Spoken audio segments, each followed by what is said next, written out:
What is the Xbox expansion pass? I don't know. Oh, hello. Greetings. I am 343 Guilty Spark, monitor of Installation 04. Greetings to all of you reclaimers here on Xbox Expansion Pass. Xbox Expansion.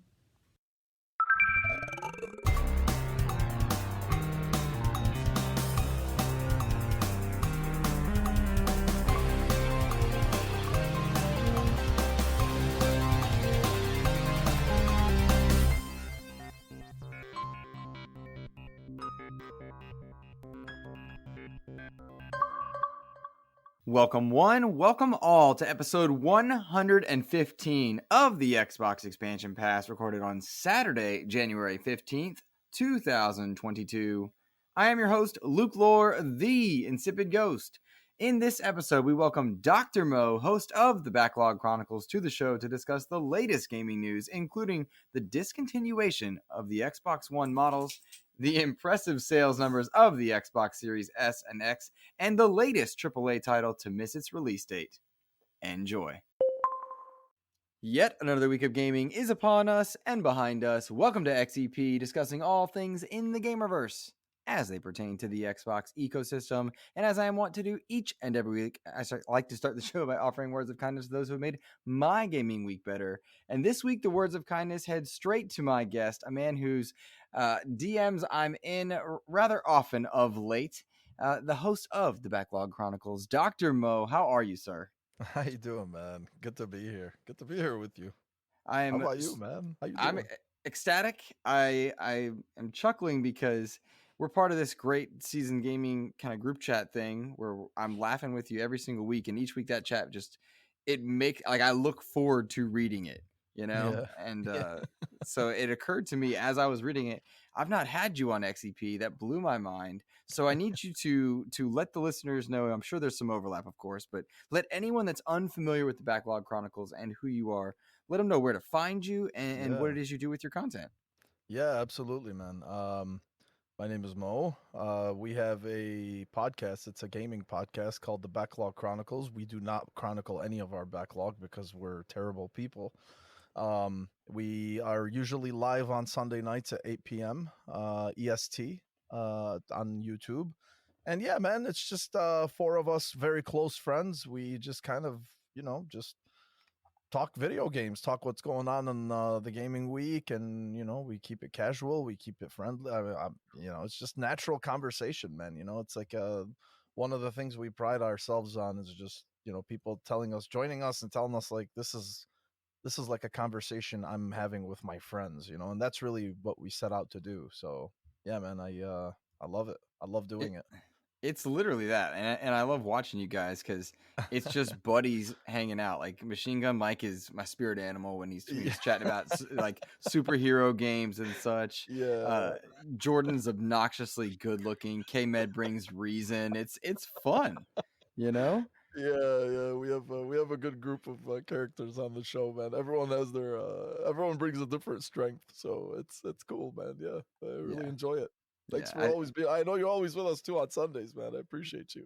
Yeah, man. And shout out to Nick Downey. He was on the last. Yes, he was. There. Yeah, he was. Oh yeah. Yeah. So yeah, one of my favorite shows. Glad I could get you on here. We had Jeff Grubb on last week, and that was a good old time. And the gaming news has not stopped, and so that's been a blessing for content creators for sure. Absolutely, man. For sure. Gaming news stops makes our job a little bit harder. So big time.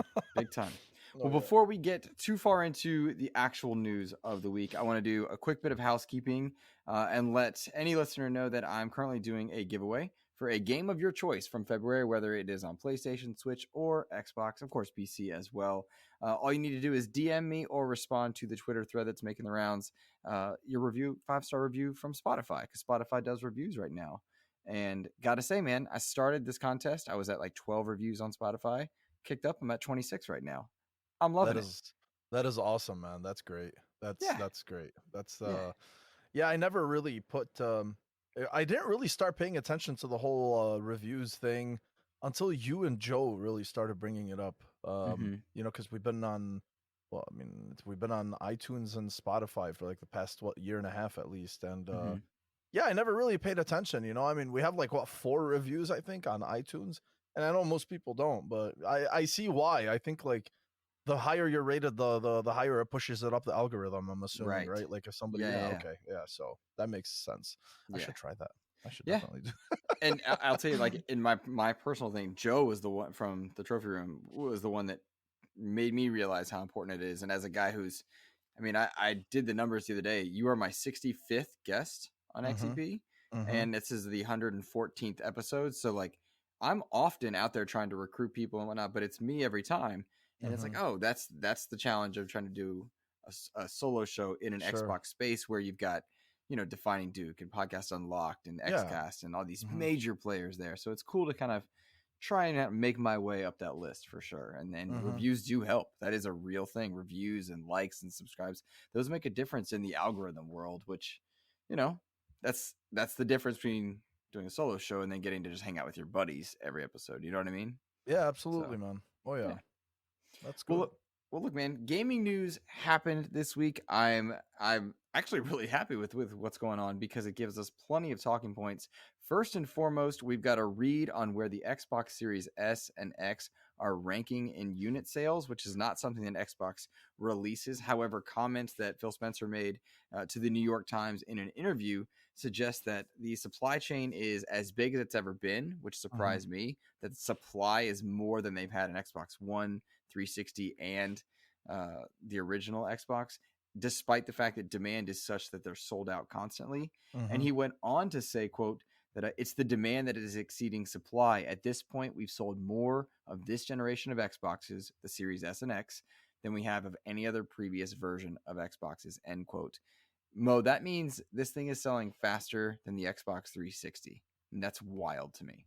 Yeah, yeah, it is. Only thing is, look, I look at this. I like the way that he's saying it, you know, because you know these guys don't really care about which console you buy, right? Like, I mean, as far as they're concerned, if you have the Series S or the Series X, you have an Xbox in your house, Mm-hmm. right? Like, I Yeah. mean, so whereas like, you know, with Sony's side, for instance, like, yeah, there's a digital version and there's a disc version, but it's essentially the same console, same specs, just disc and no disc, you know. So Mm-hmm. it's smart the way that they decided to do this, you know. Mhm. Honestly, we've been saying this from the beginning, with the $300 and the $500 model that they went with, because dude, like, yeah, because at the end of the day, you're accessing their content, whether you want to pay for more power or whether you just want to drop $300, you know. I mean, at the end of they don't care.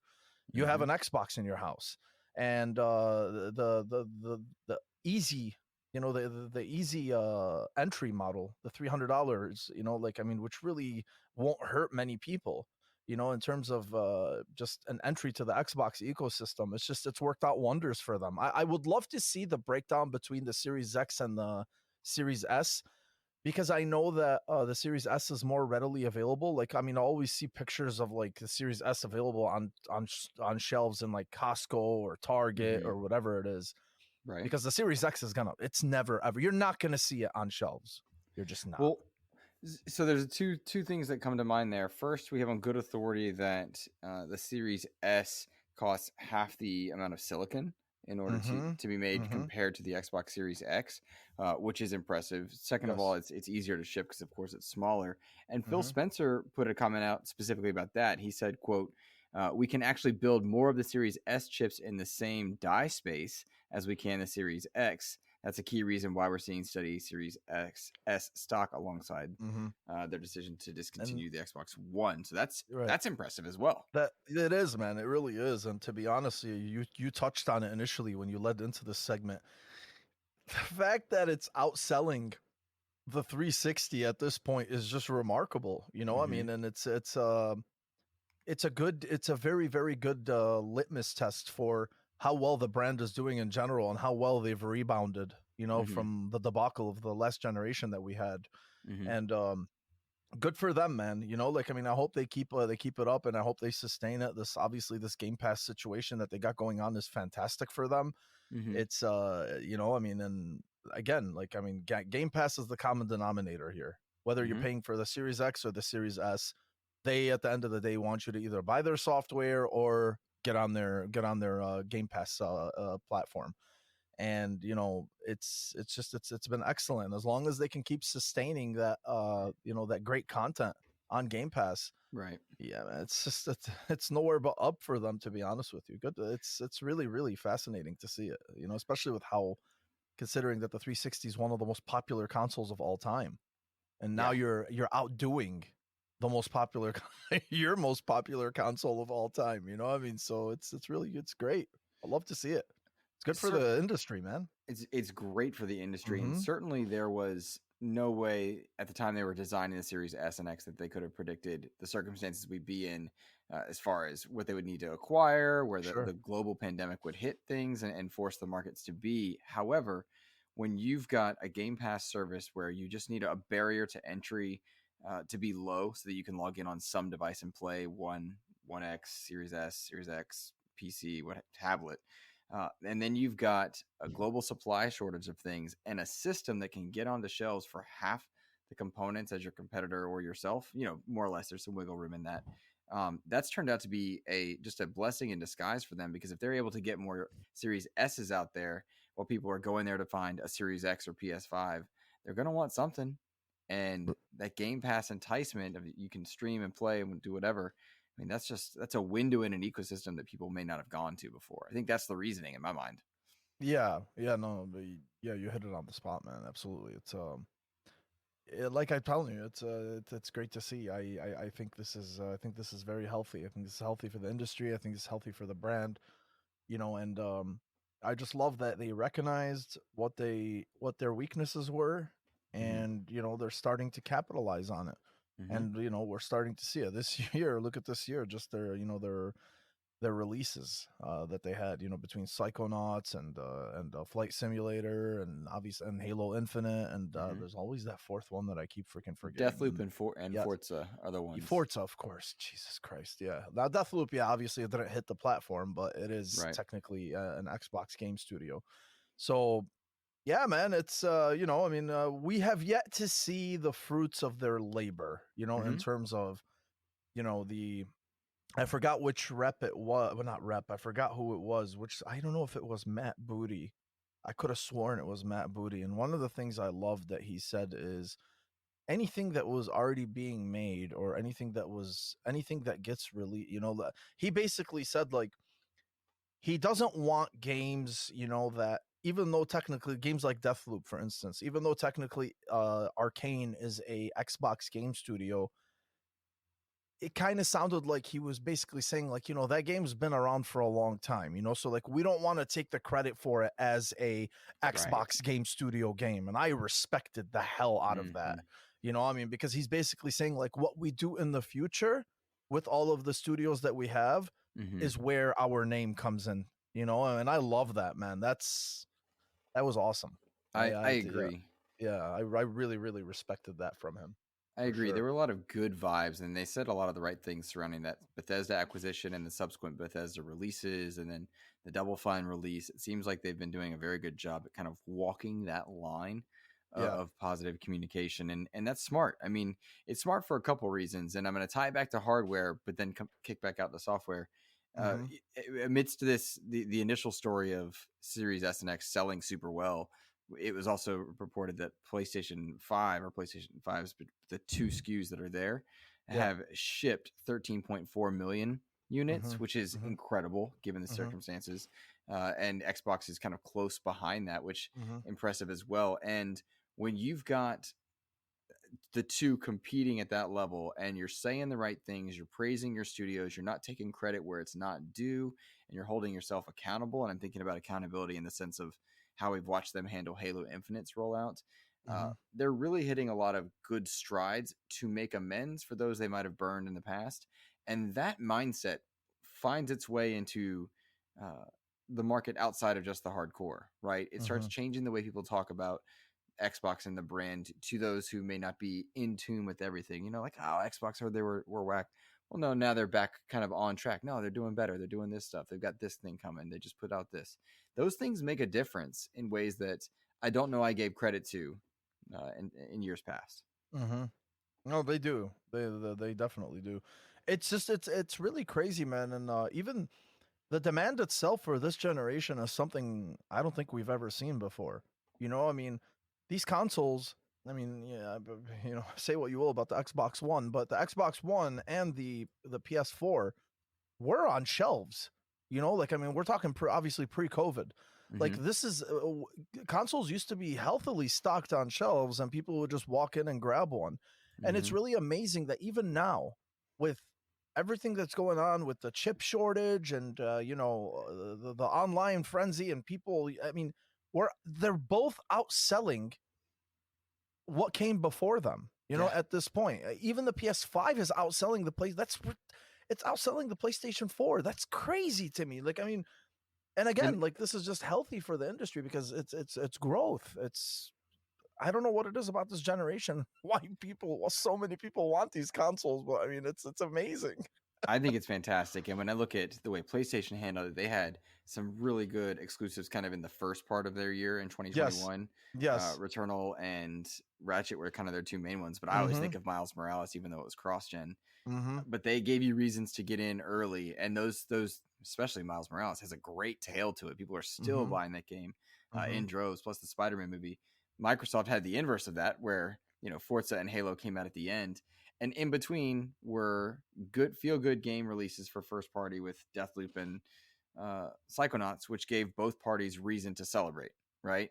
Right. One's an Xbox game studio, but it released on PlayStation. There was a lot of just good vibes all around, and the future's only bright. Like when you look at the portfolios of both in the years to come, I mean, dude, I'm so excited for what we're gonna see over the next few years from both of them. Ragnarok is my second most anticipated game behind Gotham Knights for next year, and I'm Mm-hmm. just so excited. And they've got a monster PlayStation does release with Horizon, followed by Gran Turismo. That's the 1-2 punch of Halo Forza in Yeah. PlayStation mode. You know Mm-hmm. what I'm saying? Mm-hmm. Yeah, we're gonna have a good year, man. We're gonna have a good year. I know we're about to get into some of the one of the delays, um, but it's gonna be a freaking fantastic year for every a lot of games that were delayed from last year are they're coming. Mm-hmm. They're coming this year. It's gonna Oh be yeah, fantastic. absolutely. The delay that you're speaking of course, Stalker 2. I'm sorry, Yes. buddy. This was Yeah. one of your most anticipated, yeah? Yeah, it was, man. It definitely was. I love that post-apocalyptic Russian setting, Mm-hmm. and really what got me into it was the Metro series. If you guys haven't played the Metro series, I really, really advise you to. They're so good. They're So good. so good. They're And I progressively like it. better each time, I would Yeah, say. they Like are. from all Yeah. the way through No, last that night and then they are. They definitely are. And I initially liked it because, everything that we see, most of the games that we play is all post-apocalyptic America. mm-hmm. Like I mean everything is here, Mm-hmm. post-apocalyptic. I'm like, can we get a different setting with a different language and a different people, I mean, and yeah, and Metro really did that, I mean, and they did it so well. And that's and Stalker 2 just after the reveal last year when they showed it and just how beautiful the game looked. It looked phenomenal, on Series X hardware no less. And yeah, I was really freaking disappointed to see that, but I've gotten better with delays. I mean, I used to be really annoyed about delays, especially for games I was really looking forward to, but they help, man.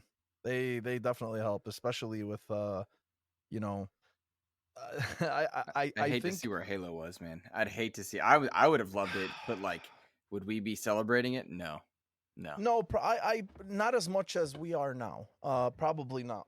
I mean, it's I really do think the shift that happened with delays themselves, like what got people's brains and minds and even developers and publishers to kind of like alter their trajectories is Mm-hmm. Cyberpunk. Um, Big time. I think Cyberpunk's release is probably one of the biggest stories in gaming we've ever had. And the reason why is just because of how bad it was on older hardware and just in general of some of the ways that it fell short. I love Cyberpunk. It's one of my favorite games of all time. I'm not shitting on it. I'm That was sorry. one of your game of Sorry the about years, that. wasn't it? Yeah, it was. It was. I mean, for in 2020, it was definitely my game of the year. But what I'm saying is, the aftermath of everything that happened with it, and just the fact that it had to be, we all agreed that this game needed at least another year to cook, and with all the stories that came out with the Project Red developers and whatnot, I think that game was really a turning moment for the entire industry, where everybody looked at Cyberpunk. All these publishers started looking at Cyberpunk, and they're like, "Oh, we can't do this. There's no way. Like, I mean, we cannot have this happen, because we all saw what happened to CDPR and and the fallout from it." So, it was and that's why, really, like, I mean, despite the fact that how much I love the game so much, still, like, I mean, it wasn't this it didn't do for the industry what I thought it would do and what it was being sold to be. Like, I mean, you remember the hype and the marketing and everything behind it leading up to the release. Like, I mean, all of us were so excited for it. We were like, oh my God, this is going to be like the next great thing in gaming. This is probably going to be another gaming pillar in gaming. And despite how much I loved it, unfortunately, I don't think it was. I mean, I think it was an amazing game, and it did a lot of cool things, but still, like, it wasn't the life changer that I thought it would be. Right. So yeah, and basically that's my point. I'm sorry, I just went I went on and on about it, but my whole point is, yeah, nowadays, like, whenever there's a delay, I don't care, right? I'm like, this is for the better, like, is my point. More and more, I'm getting to that point myself as well. I think Cyberpunk taught the industry a lot of things. It certainly sped up a lesson that I was learning myself, and that I will enjoy all types of games, big and small. I often swim in sevens, is the joke that my friends make with me. But when a game is as high profile as your Halos, your Horizons, your Cyberpunks, your Gotham Knights, when those delays happen, I'm cool.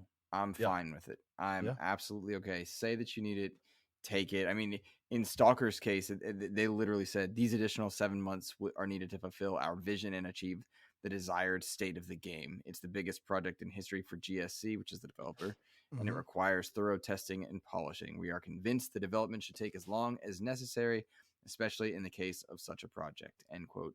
And like, yeah. If you're a AAA, or a very well-funded indie, and you can take the time, do take the time, because it makes a difference. Yeah, it does. It does make a difference. And the other thing too, Luke, is, while we're on the subject, the Cyberpunk thing itself, it's not just what the industry learned from it. It's also, it was a sacrificial lamb in a sense, in terms of how developers and publishers approach the fans, approach, everybody else. Since the release of Cyberpunk, we've seen so many developers nowadays and publishers being so much more transparent than we've ever seen before in gaming. There's so much more transparency now, in terms of like, hey guys, look, we're sorry, we're going to delay. Like before, if a game got delayed, hey, screw you, we're delaying. Okay. Like now it's like, they're telling you, hey, this is what we're doing. This is what we need. And I mean, we saw, like, even with Halo Infinite's delay, like, I mean, where they were it's some of the best transparency I've ever seen from a studio. Every month they would update us, like, I mean, if you remember the Inside Infinite ones that used to come out, they'd have you interview with sound designers and whatnot, and they would kind of like update you on how, the progress of the game and what's going on. So I think that was important. It sucks that it had to happen, but it's good for us, because I think people now are more content with, there's less questions being asked about the state of a game, especially like you just said, like the big AAA releases. Like there's less questions being asked now just because of the transparency. So I like it, man. Honestly, I'm okay with it. If a studio comes out and says, hey, we're delaying a game, I'm like, cool, man. All right. You obviously care enough about it to delay it. Whereas before, like, you would just release it and be like, oh, sorry, all right, we'll just fix it on the fly. What I mean? So if you care enough to delay it, that means you're taking more pride in your work. And I'm okay with that. I'm good with that. So, yeah. I'm very curious to find out what else is going to get delayed through 2022, whether it's, to remain in the year the way that Stalker did, or head out. I really, in my heart of hearts, felt like Gotham Knights would be Q2. And we've not heard at all. And so, okay, if that bumps it into Q3, are you going to want to do that with Suicide Squad, another quarter later, or do you want to wait? Like, so which of those two happens? And then you have the rumor going about that Redfall might get delayed. Maybe Right. not. Who knows? Like, Yeah. there's always rumors. Mhm. But if Redfall moves, what else does Xbox have other than Starfield? You know, I'm told they've got a few small things, but I have no idea what. You know, I'm just quoting what Jeff said on Yeah. the show last week. Yeah. Like, who knows? And I don't have a good answer because I'm not overly excited for Xbox's portfolio Yeah. this year. Those aren't games that speak to me, even though Mhm. Starfield is set to be a monster. Mhm. I got my Halo.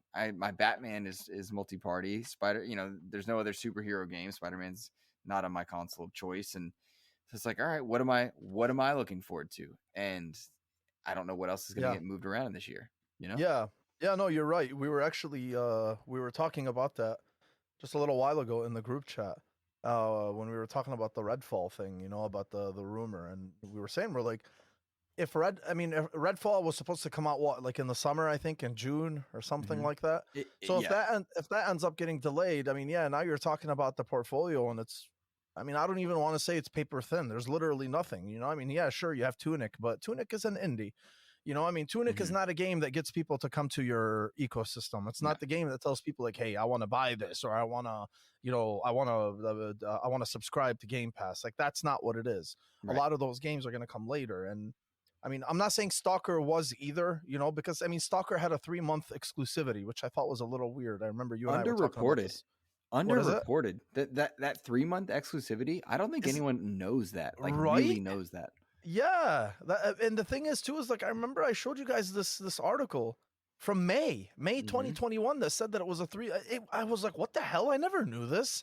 I think it's the day and date aspect of Game Pass. Like, Yes. we have a question later on in the show from Court Yeah. Lalonde, but like, it's the day and date stuff that makes the difference in those marketing speaks. You know what I mean? Of course. And you mentioned Tunic, a small indie. It made me think of Death's Door, small Mhm. indie.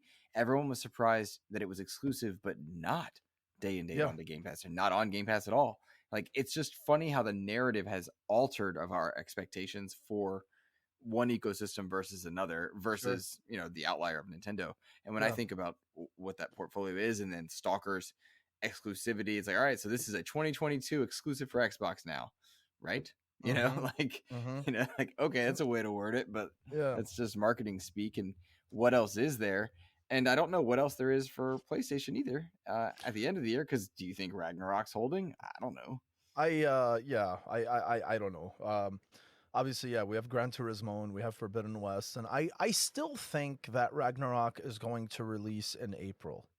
No one said this, and no one has touched on it. There's been no confirmation. There's been nothing, but April would be exactly 4 years after the release of God of War 2018, because it released in April 2018. I'm just, to me that just makes sense. But if they don't have anything else, in the holiday season, then I'm assuming that's going to be their big holiday banger. They're probably going to push it out to there. Sony is really good too with keeping things under wraps, and there's been and then there's been rumors of like another big show that they're going to have where they're going to reveal some games that we didn't know before. There's been like this Last of Us remake thing, which is cool. I guess I love The Last of Us. Say what you will about part 2. I thought it was amazing. So I think a remake for part 1, even though I don't necessarily want it, but if it's there, I'm gonna buy it. I'll play it again, sure. And they have Uncharted 4, and then Lost Legacy. Those are getting like proper PS5 releases. I think it's coming out next month. We don't know what they're coming out in the holidays yet. Right now for Xbox, we know that there's Starfield.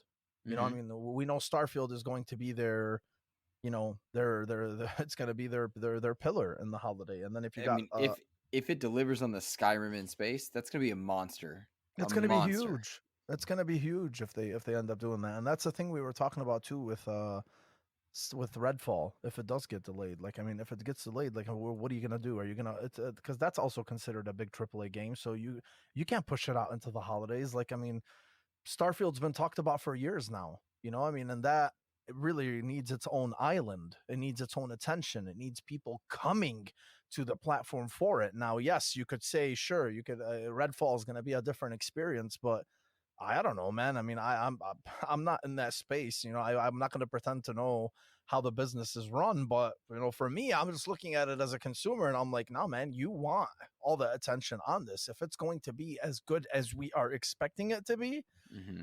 or to deliver on the promises of what it's being promised, yeah, I think it needs its own space, and I think it needs its own attention. But who knows? We'll see. But yeah, like I agree with you. A lot of the excitement really is around multi-platform games. Mm-hmm. Like whether it's Gotham Knights or a Suicide Squad or Elden Ring. I Mm-hmm. mean, I agree with you. Like, I mean, it seems like the first half is going to be more Sony than Xbox, and then the second half we don't know. Right. We don't know. So we'll see, man. It's going to be I an bet you interesting year. see. I mean, I've heard rumblings in the rumor space of a Gears remaster, a Gears 2 remaster as a possibility, a collection. You have to think the remake or remaster's got to do something, somehow, some way. They got to get something out there just to fill that spot. Yeah. And the third party deals for Game Pass, I'm equally interested in. Like, I want to see that. You know what I mean? Like, talk business to me. Let me see that stuff. I find that very fascinating when we get to look into the business side of things. Of how it works. I find that stuff really cool. I hope they end up the if they make any more big agreements or contracts with acquisition season, Mo? No, I'm not talking about acquisition. Are you saying it's acquisition? My goodness. My God. No, my God, folks. No, not that. Oh no, if they make any more deals, like, I mean, I don't want to, I don't want to see, I don't know, man. Like, I keep thinking of Outriders. Like, I mean, Outriders was so hyped before its release, and then it kind of like just fell flat. Bro, that was a perfect Game Pass game for me and my buddies. We played it, loved it for 30, and I we're know, out. Man. I know, but at the same time, like, it didn't hit. No, look, it did not hit. Like our buddy Bomber was probably he was one of the few people I knew who was just dead hyped for Outriders. He was so excited for it. And he was when it came out, and with the way that, with the response and just with his experience with it, he was just so disappointed. He'll tell you, like, that's one of my biggest disappointments of recent memory. So I hope, like, they're more careful with these AAA deals. I mean, they just had Hitman that just came out, which is amazing. I mean, but I'm talking like new games, that are outside of the Xbox game studio space. So we'll see. They have. We're gonna get into it later, but Outriders is Square Enix, and that was always a red flag for me. Yeah, I know. That's the other thing too. I know. They have to, that's the thing. If their portfolio is going to be thin in 2022, then they definitely have to deliver on the offerings for their service. Like, they have to, I mean, so we'll see. We'll see what they do. You're right. You mentioned Hitman Trilogy. That's going to be coming day and date to Game Pass on January 20th, also hitting other platforms and Steam as well.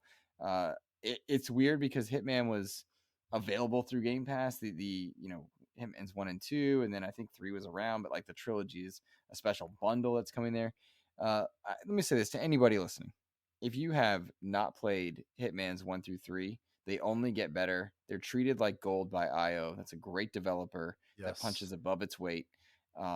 Absolutely play this Hitman Trilogy. I love those games. I thought Hitman 3 was fantastic, one of the best games of its year. And make no mistake, wherever you can play it, it's going to benefit your catalog. And the fact that it's day and date into Game Pass just is all the more reason, guys. Pick this up January 20th. That is a win for anybody. No doubt, man. No doubt. That was huge news. And not just that, the complete versions, all the maps.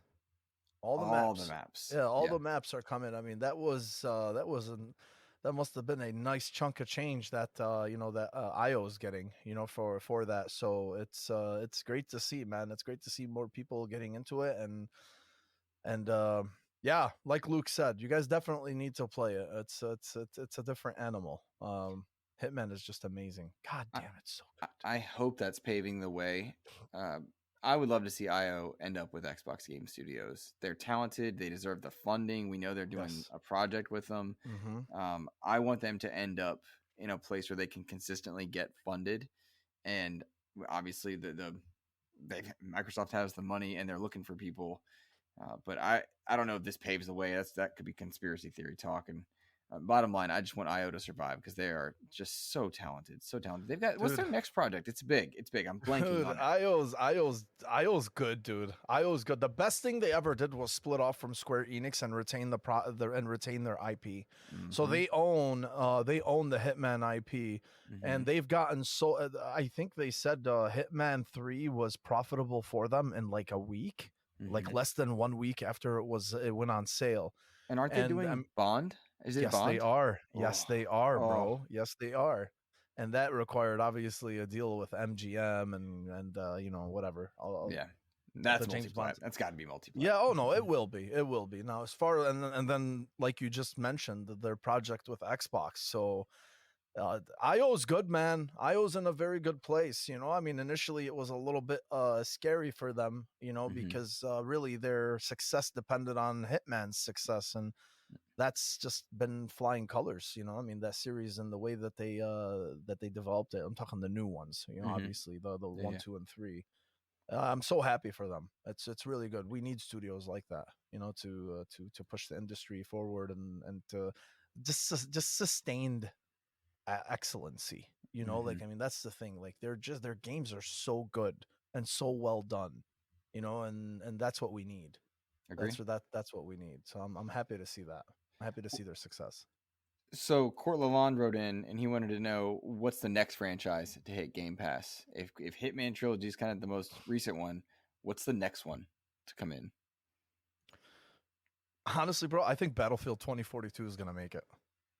We used to joke, we used to joke around about it, but 2042 has been I mean, I'm sure it's been successful, but not as financially successful as EA would have hoped. I mean, we keep seeing, all the development issues and studio heads leaving, or the, game, sorry, I'm freaking blanking out right now. The directors, the creative directors and whatnot. Oh yeah, and a lot of shifting around. Yeah, there is a lot of shifting, and I think that would me personally, I think they would probably do that. Now, I'm not sure how successful that would be, in terms of like, yeah, they'll probably get their gaming spike, like people will, people will download it and people will play it. But at the same time, don't forget, like, I mean, we also had access to the game for like the first 6 hours as Game Pass subscribers, I mean, so a lot of people who played the game,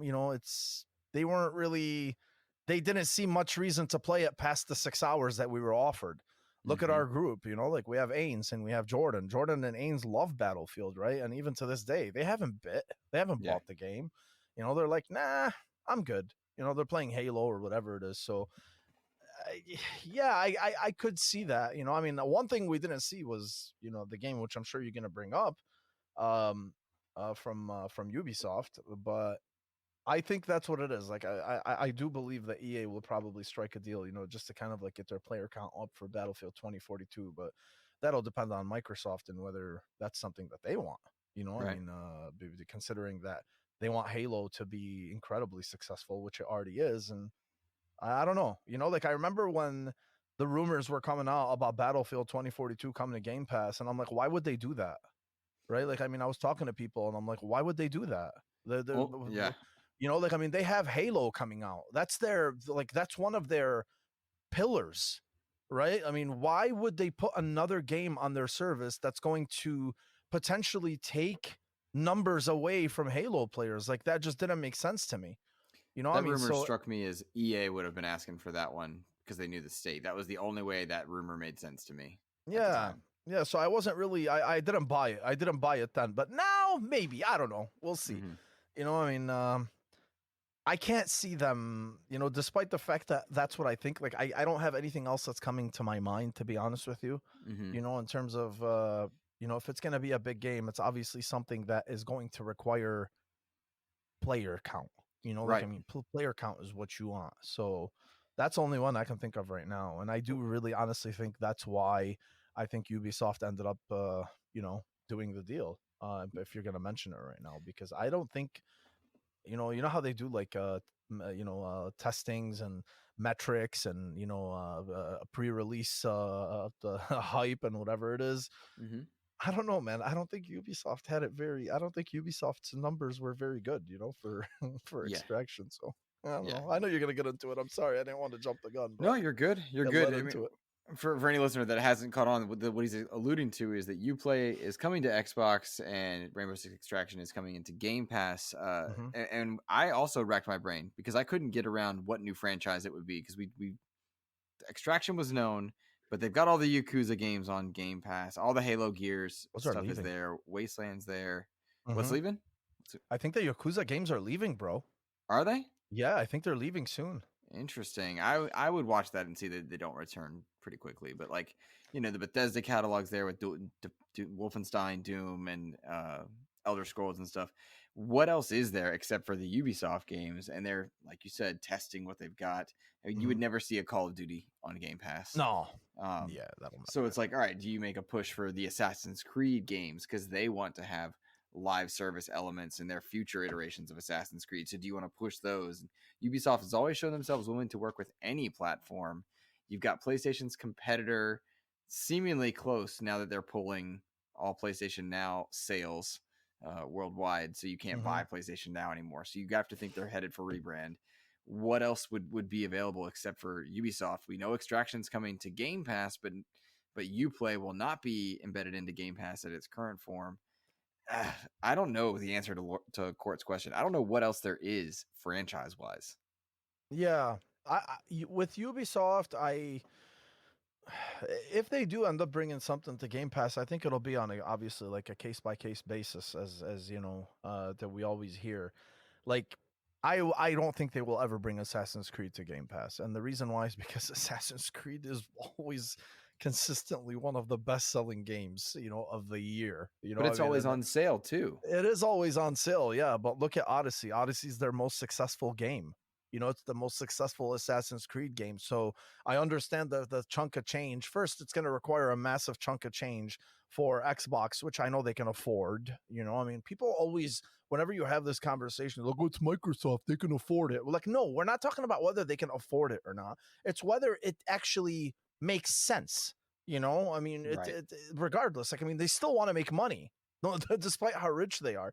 So first, it's going to require a lot of money on their end, and second, then you also have, Ubisoft, who if they do some sort of Game Pass deal, they look at it, they're like, okay, we're selling so many copies of this franchise every year. Like, I mean, do we want to inhibit that a bit? Like, I mean, to accept this large chunk of money from Xbox, or I don't know.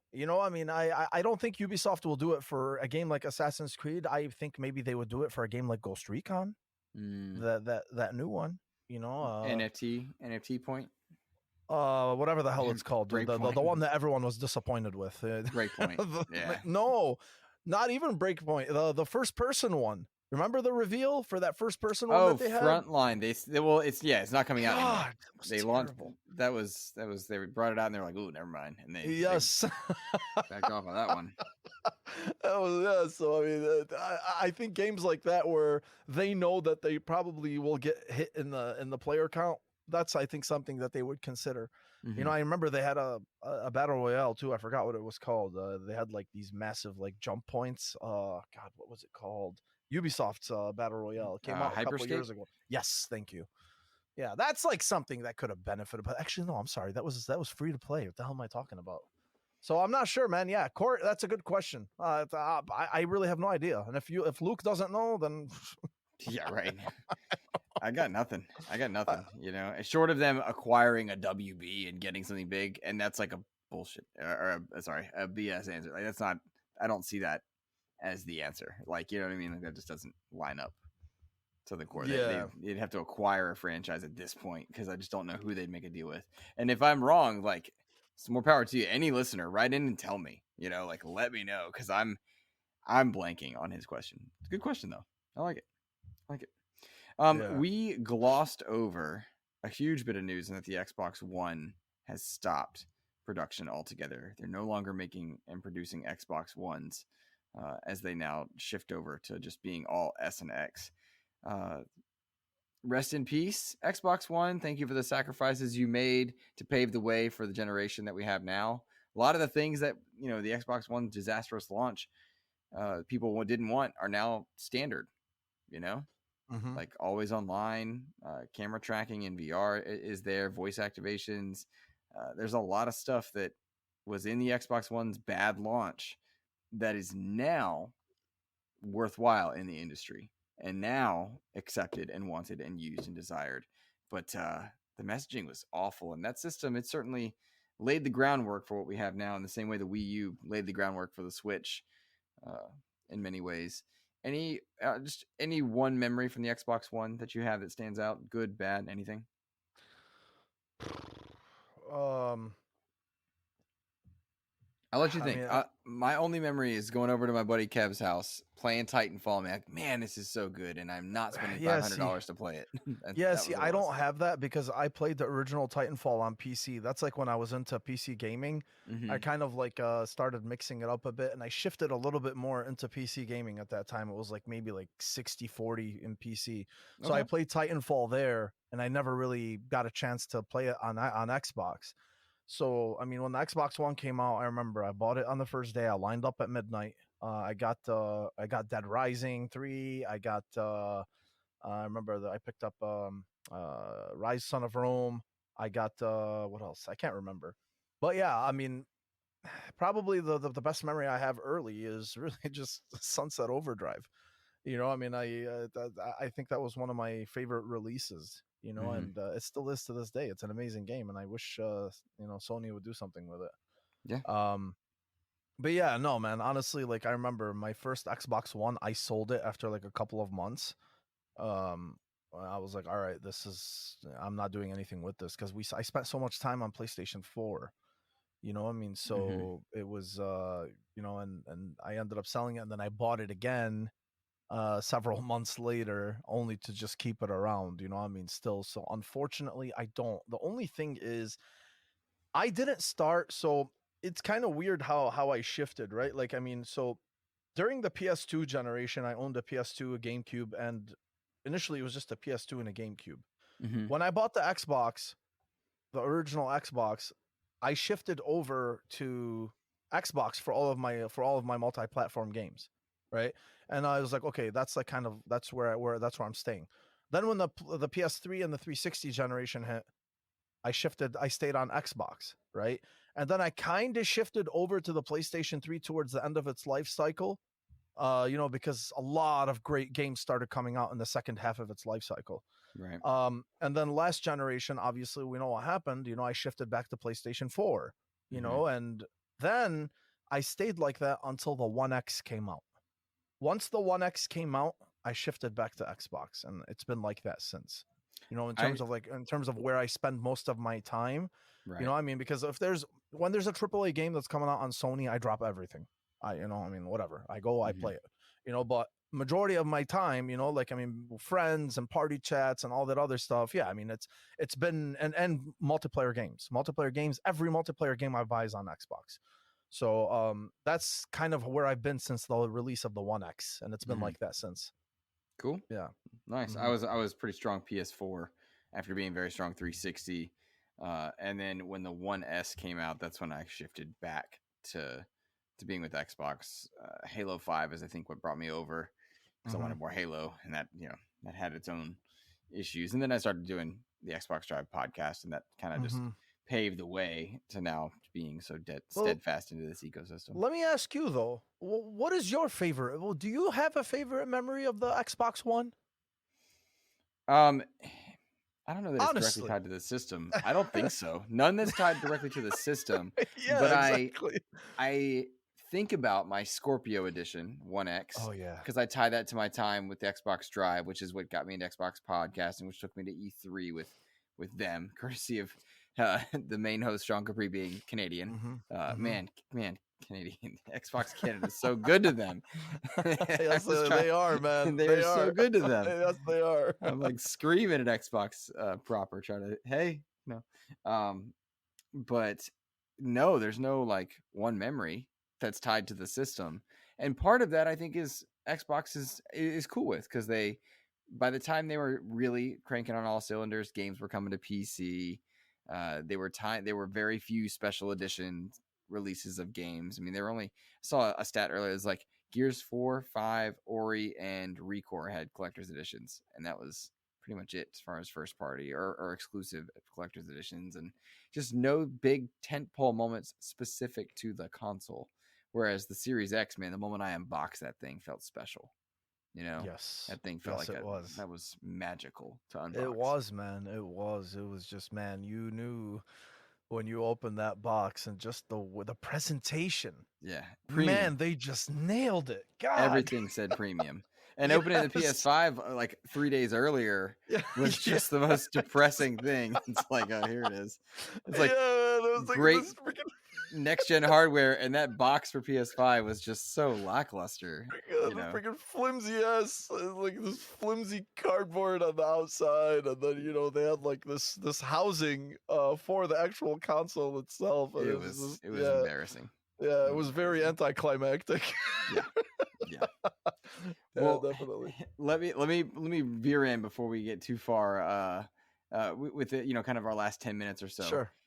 Halo Infinite, big critical reception on the single player. A lot of good vibes all around. Apart from some performance issues in matchmaking, which the team has been talking about, they were on holiday, a deserved holiday, by the way. Let developers rest. Absolutely. Unless you're Ains. Ains, I think, told them to get back to work. But, whatever. They have come out publicly after having data, which we kind of, people in the know knew they needed data to show that their shop prices and bundles were not going to sell at the prices they were at, the lack of value they had, the lack of customization. And now Jerry Hook, 343's head of design for multiplayer, has come out with a series of tweets and essentially said the bundles are going to get better, the pricing is going to get better. We now have the data that shows what we need to show, and all of that is going to start seeing its changes and fixes this coming week, the week that this episode goes live, at the beginning of their Cyber Showdown event. Which, second thing here, Mo, I'm really not a fan of how long season 1's going to go with this one battle pass. But if they keep doing these events, that's going to be a very smart way to keep the player base engaged. These free events that give you cosmetics, that's kind of the nice offset to the battle pass in season 1. I feel like multiplayer is going in the right direction as well. Yeah. By the way, for listeners' context, I'm so sorry to interrupt you. No. You're part of that crew that gets way more sweaty with Halo multiplayer than I do. I enjoy it for the lore and the world and everything. Ains and a lot of the SG crew, they're very much into like, okay, if I mantle here, it's going to save me half a second frame to shoot this guy there. I can't get there. You're not. No, like that, though, no. right? I'm okay. So no, I'm not that. So I get sweaty when we play ranked. Okay, like whenever we play the casual games, I'm pretty casual. Like I mean, I love to have fun in it, and I don't. The ranked games definitely frustrate me.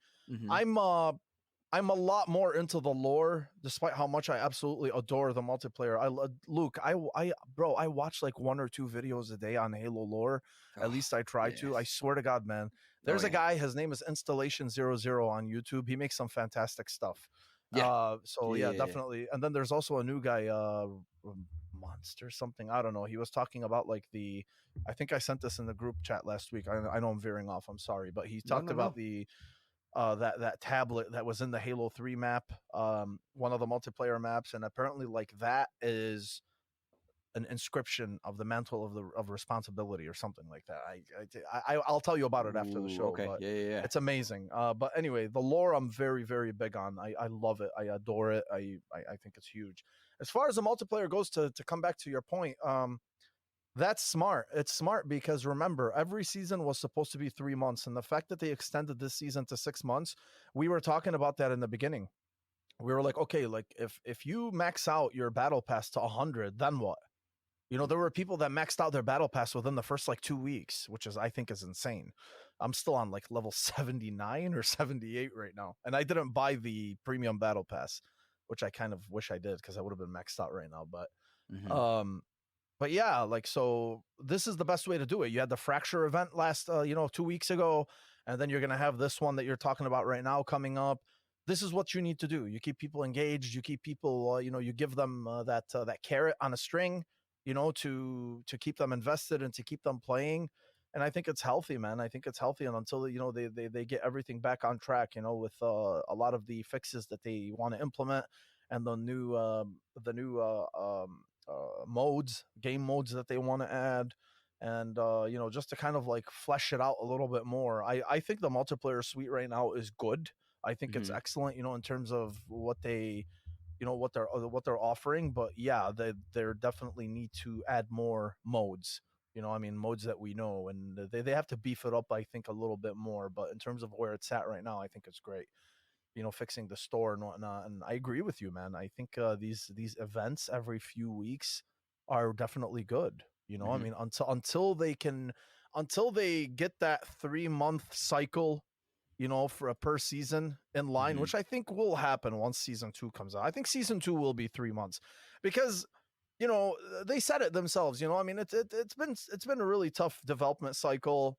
And then when Joseph Staten came in, and then they had to like figure out with the multiplayer, and the multiplayer is a lot better than what we thought it was going to be. Let's not kid each Mhm. other. Oh yeah. It is an incredible, it feels so good to play. And I think that is, something that they definitely should hang their hat on. So at least they nailed that. And as far as like the small stuff, the other, the logistics that they need to narrow down, I think that will be narrowed down after season 2. I think they needed a little bit more time to get them all in. I'm glad they at least got us the game to play. They got the campaign out in time to play, and they got the multiplayer out in time to play.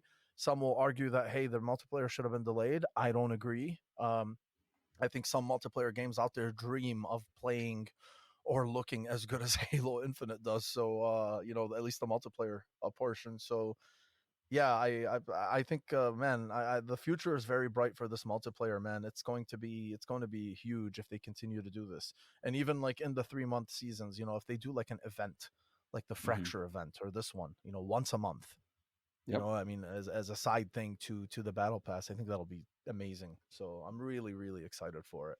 Fully agree. Fully agree. I think it's a miracle that game came out in the Mm-hmm. state it did, because a lot of signs were pointing to it going. It could have been disastrous, kind of thing, Mm-hmm. which Yes. is the way a lot of these big win games are. Yes. I expect Halo Infinite to be in book 3 of Jason Schreier's spotlighting tumultuous developments, right? Yeah.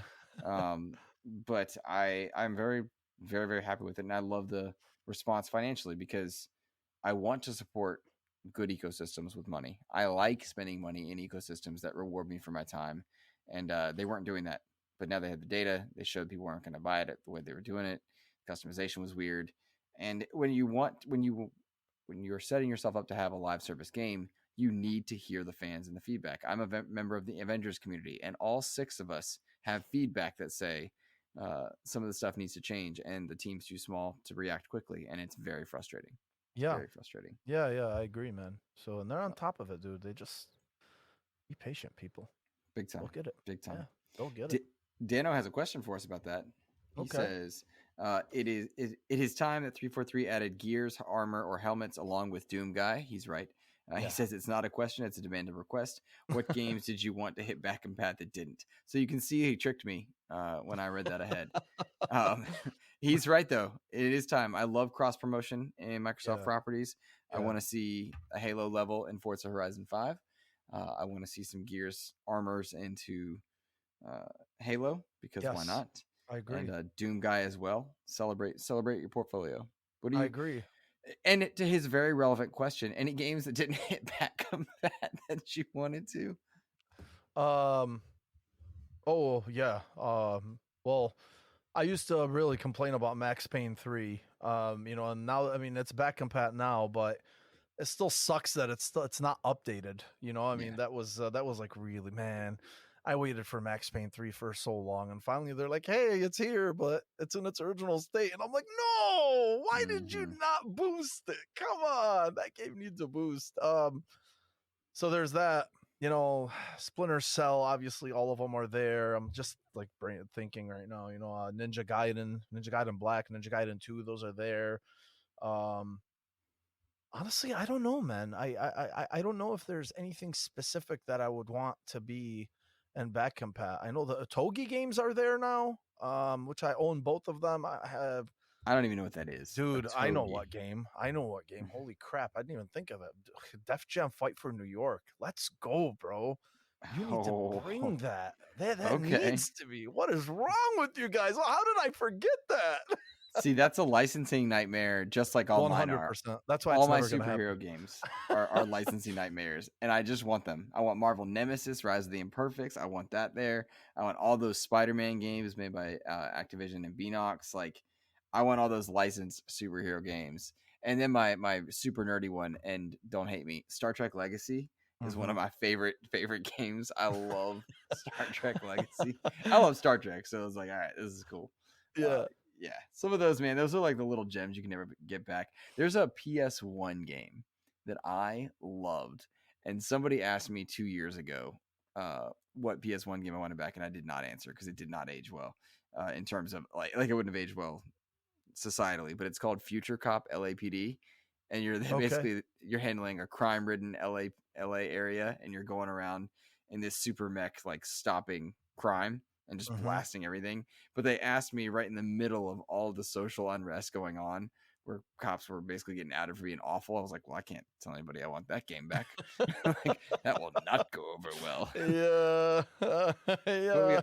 But I think we all have like those one or two games from way back when that like we played because games. It wasn't like you could just go get another game, right? Like when you got your game, you played it for a while because games weren't cost money and we were kids, Sure. So that was my jam on PS1. Yeah, but that's not yeah. that's not available to come. Yeah, I back remember here. that one. Oh yeah. Yeah, Marvel Nemesis, man, that's the one I want back. All right, let's do one more question and get out of here. Yeah, let's do it, man. This one comes from I'm unfamiliar with this person. Golden Gamer Graham, it says. And this is a good one to close out on. If you could remove one thing from gaming culture, what would it be other than toxicity?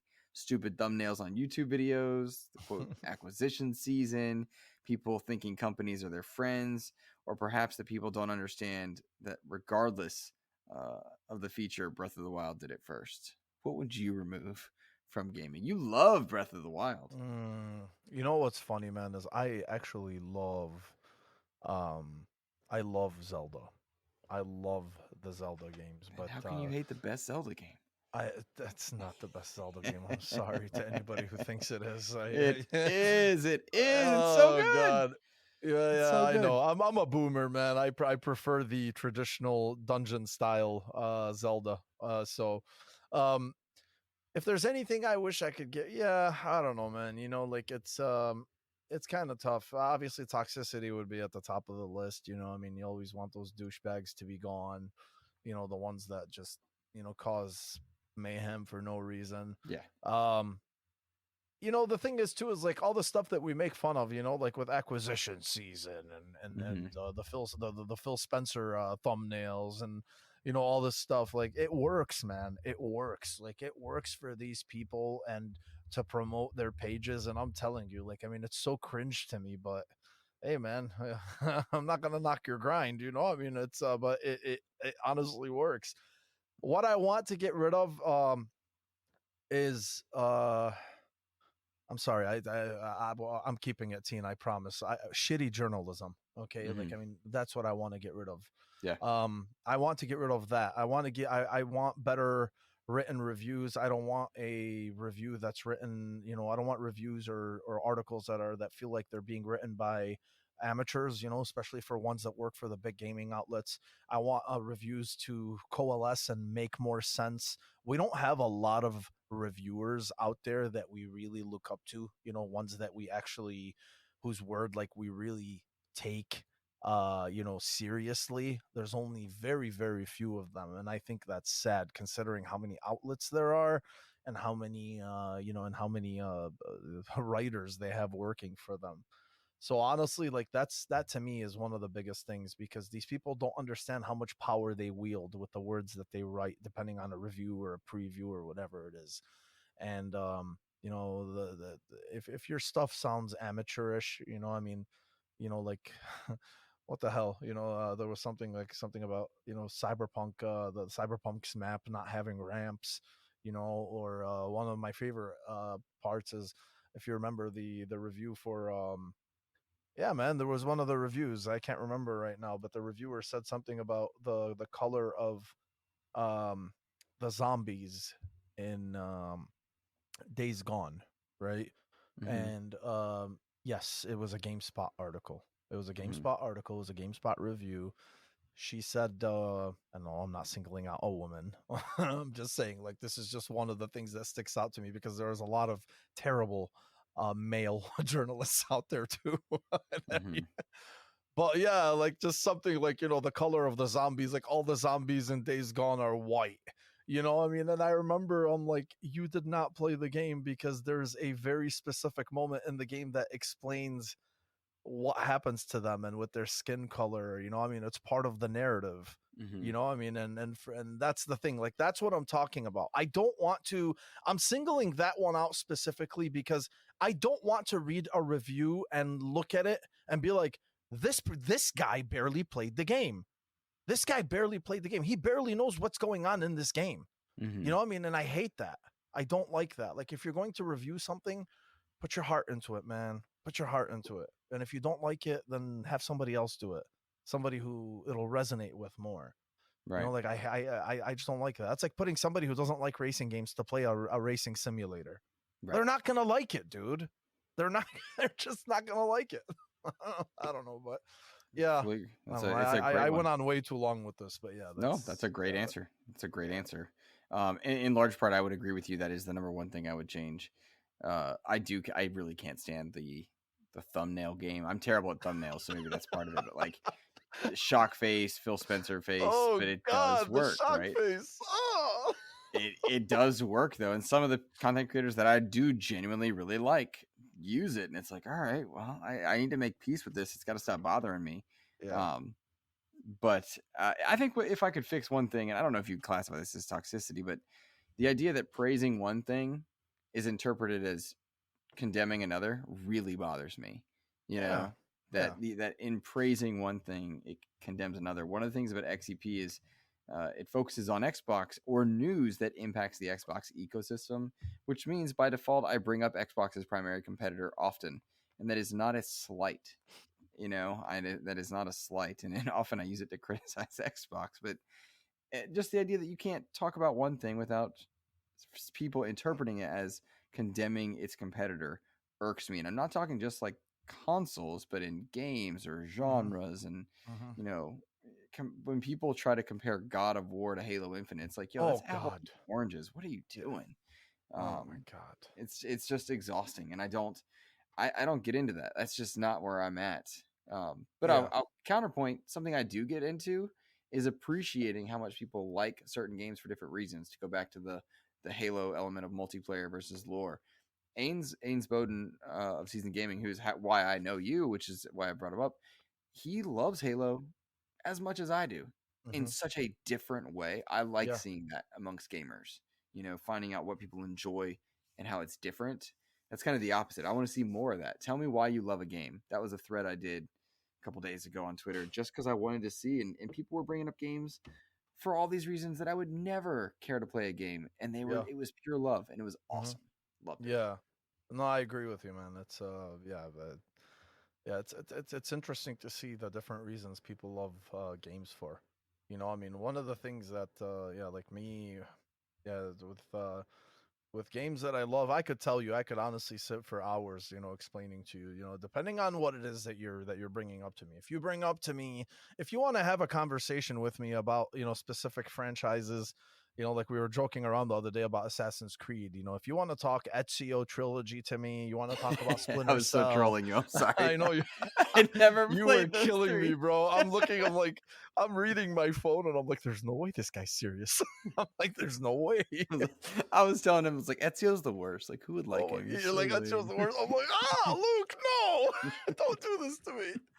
So yeah, depending on, God of War, Uncharted, if you want to talk, franchises that really I love and mean a lot to me, I could go on for hours. And why they resonate with people, with me so well, or with people so well, and it's cool, man. These are the cool conversations that that are worth having. You know what I mean? And why we do what we do here on this space. Mm-hmm. As far as like what you're talking about with with people, if you praise something, others will think you're condemning it. Dude, that's just because they're stupid. Like, I mean, I don't know. It sounds so cliche and generic of me to say stupid, but I mean, I've talked to you about this so many times, in the group chat. Like, we complain about people that are like that because there's some people out there that just misery loves company, I mean, or they're so shallow, and they just have this tunnel vision where unless you praise whatever it is that they love, like otherwise, like, no, it's like you're either with us or against us. Like, nah, I don't think so, man. I'm gonna praise Halo, but I'm also going to praise God of War. I'm going to praise Uncharted. I'm going to Mm-hmm. praise Horizon because real recognize real, man. I mean, and that's really what you should do. You can play on whatever the hell you want. You can, I mean, if you gravitate towards a certain platform, sure, go ahead. But I mean, then you get into this conversation of like, well, you can't tell me what to like or what I can't like. Okay, yeah, bro, that's cool, that's fine. But I'm sorry if you think like this game, is just as because it's on your platform of choice is somehow miles better than this other game that is just universally praised by so many people, but it's because it's not being played on your console of choice, all of a sudden it sucks. Like, I'm sorry you feel that way, but you're wrong. I don't know what to tell you. So I generally just filter out those people because I just don't care about them, man. I don't care, like, I mean, they can just scream into the void and, be in their echo chambers and whatnot. I kind of just, I don't even care about that anymore. Those people really used to bother me, but nowadays I just laugh at them. I just honestly laugh whenever I see something. The other day I had the Halo account. They were saying like, hey, show us your Spartan, right? And I showed like a picture of my Yoroi Spartan, and I bought this that gold and green armor for it, Mm-hmm. right? It's beautiful.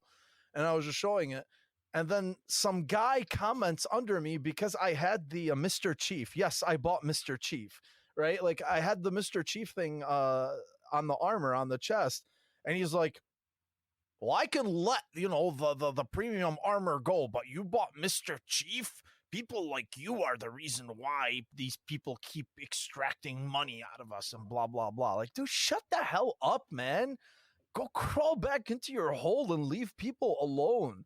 Like, this is a happy medium. We're all here to share our love for this for this medium and for the games that we play, no matter where they're played, and we all enjoy it. Like, if you truly enjoy all games, no matter where they're offered, despite playing primarily on the platform, then you yourself, that to me is a gamer, right?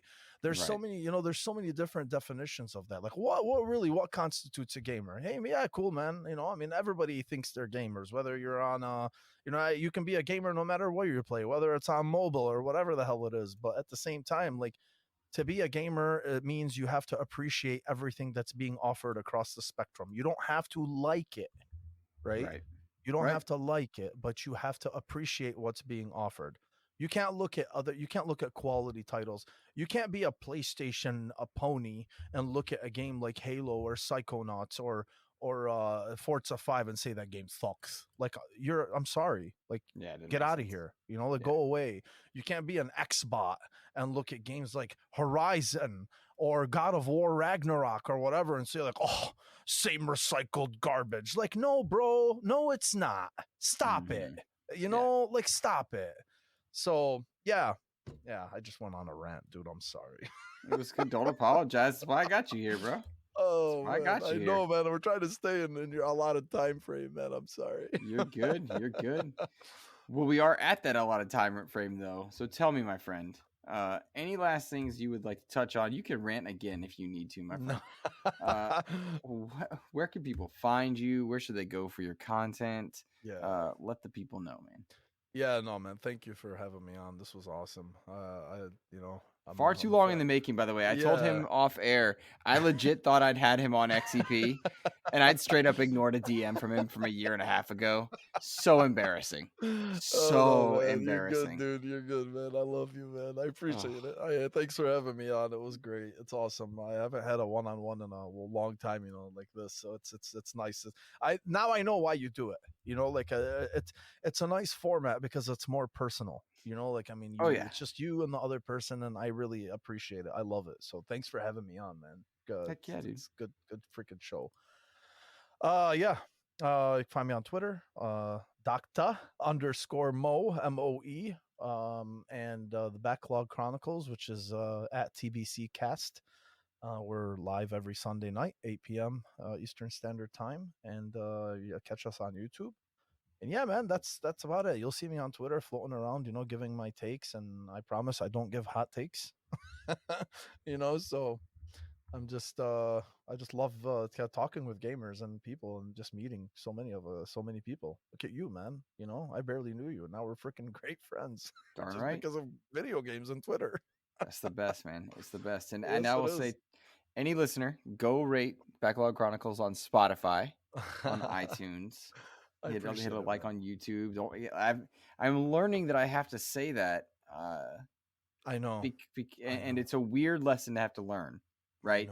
It is a Mhm. strange thing to have to keep in mind for sure. But absolutely, any listener, please go support Backlog Chronicles. Go follow Doctor Moe at Docta Moe _ Moe over on Twitter, and of course do the same for me at InsipidGhost, and support XCP wherever you guys can. Get in on those giveaways. Would love to give you a game in February, and